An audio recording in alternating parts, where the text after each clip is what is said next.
डॉक्टरने सांगितल्याप्रमाणे प्रवेशही करून घ्या.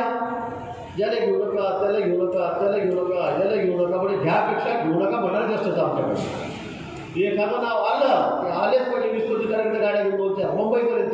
नाही नाही नाही बरं घेऊ नका बरं. अरे लय गाय द्यायला आपल्याला.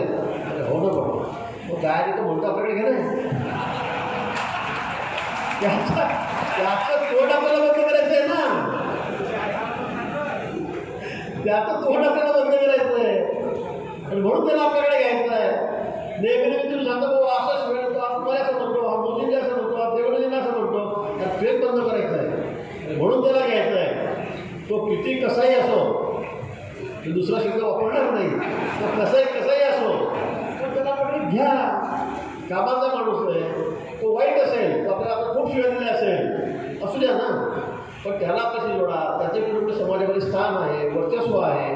मोठ्या नेत्याचं जाऊ द्या, पण गावातला खासदार कार्यकर्ता असेल तो सुद्धा कशी जोडला पडतो. मला असं वाटतं छोटा कार्यकर्ता असेल जाऊ द्या, माफ करा मागतो. आता मंत्रिमंडळाचं तुम्ही पाहिलं तुम्ही बोलत नाही. किती लोक आपल्याबद्दल बोलणारे होते, टीका टिप्पणी करणारे होते. आले ना आपल्याकडे, आपण त्याला आले ना आपल्यामध्ये. आता एवढे खूप झाले त्याचं डॉक्टर चौधरीचं उदाहरण काँग्रेसचे पूर्ण आयुष्य काँग्रेसमध्ये गेले. आता भाजप एवढं त्याला समजून सांगतं की आम्हाला उगत नाही आपण काय बोला.